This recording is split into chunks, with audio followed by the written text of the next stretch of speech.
Hi, welcome to the Capitalmind Show. We're rolling again. This is Deepak Shenoy, talking about a lot of stuff with macroeconomics, banks, oil prices, and all sorts of interesting things. So let's start with what the other thing you want to ask me first. So first up, Deepak, banks. There's a lot been going on in the last 5 to 6 months. We had the recapitalization in November. We had Nirav Modi running away with a whole bunch of money a couple of months ago. We've had banks defaulting. We've had a lot of non-performing assets, both private and public. Every quarter, we seem to hear a new story about a bank doing something badly. So what's going on? Is this a structural problem? Is it not enough checks and balances? What's going on? No, interesting point that you bring up.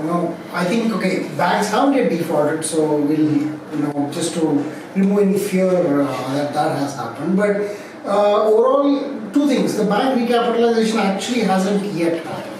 The banks have been told that they will get some money. The money is not fully allocated yet. We're also seeing that banks have been told to tighten up on NPAs, bad loans. Too many bad loans out there. Banks have to provision against them. We saw Axis Bank results yesterday. That was horrible because they said literally they said our whole book is bad, or a significant amount of our book, which they thought some might see some recovery. Most of it is kind of bad, and it's gone to a point where 6.7% of their loans are bad loans that they have to provision for 35,000 crores. There's a significant amount of bad loans that they have. There's going to be other corporate banks that are coming out with results soon. We'll see. So wait, what is a good level of bad loans if you can have NPAs? Well, technically, you should have whatever you have as bad loans, you should provision for them. In the sense, you say, listen, if you haven't paid me for 90 days, I'm going to try and recover something from you, or I'm going to write off the amount that you owe to me, at least a significant portion of it, or give you some time to recuperate. The problem is banks get like nearly 2 years to let a loan suffer and suffer more and suffer even more, and they're allowed to keep pretending that loan has not actually gone bad. So after 1 year, according to me, if you haven't recovered any money from the guy, it's gone. After 2 years, the banks get to write it off completely. In fact, they have to write it off completely. So what they do is they do a lot of pretend and extend concepts, saying, listen, we'll just assume that you can pay us back, and let's shift your loan a little bit longer, let's reset the interest rates and so on. Banks get the power to do that, and they misuse it, abuse it a lot. So a lot of those checks and balances, there are no checks and balances because it's figments of people's imagination, where they say, okay, this loan possibly can't go bad. You can't question that because you don't have the information from the outside. RBI does it because it goes in, it finds what assumptions banks have used to determine that a loan is good or not good. Many times tells banks, listen, your assumptions are bullshit. We are going to call this a bad loan, and you're going to have to provision for it regardless of what you think. So this has happened over the last 2 years with more frequency, and now banks have a much bigger problem at hand, and that's fine because that's a process of cleaning up the books. It's going to hopefully result in stronger banks, but it should also result in new banks.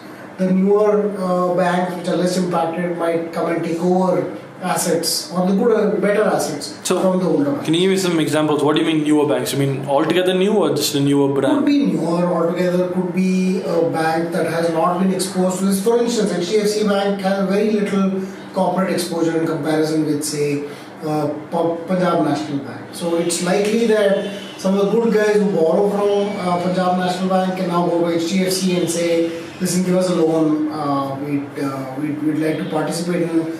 HDFC Bank could, kind of come in. Although HDFC Bank is an old bank, for the corporate sector, it might be a relatively new bank. So there's the likes of Yes Bank. There's also the likes of smaller, newer private sector banks that have come up, like Bandhan Bank. But Yes Bank, you mentioned it as a newer guy, but they've also got a lot of NPAs. They were hit by it a few months ago by a report by the RBI. They've actually given a much more detailed format of their NPAs and how things are. I don't know how much to believe and how much not to believe, but they are impacted somewhat by the credit cycle because they also have a lot of corporate debt. Now, a lot of that has not gone bad.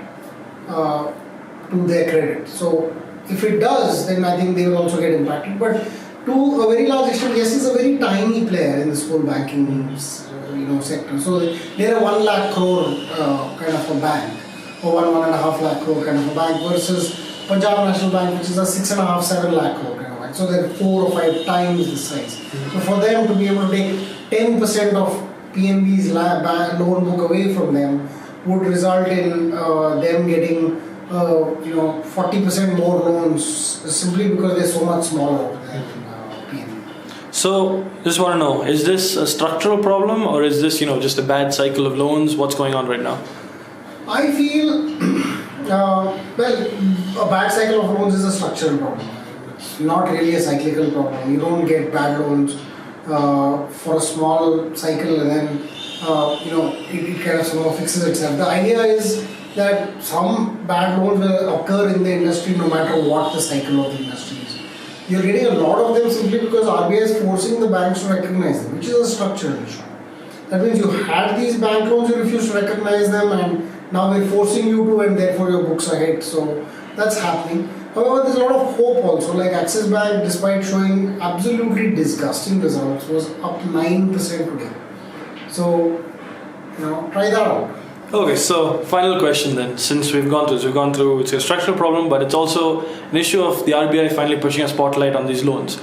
So, from an investor standpoint, would you say it's a good time to get into banks? Is it only going to go up, or is it going to go down from now on? So, I think if you don't understand banking, don't get into banks.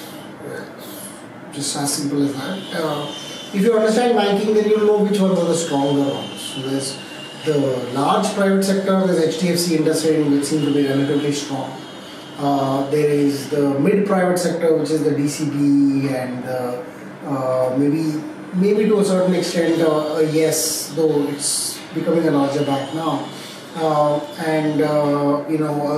City Union Bank, a federal bank, for instance, they're relatively smaller, relatively less impacted banks. And lastly, you've got the public sector banks, out of which some are still okay. So although people don't like a lot of public sector banks, I still feel some are okay.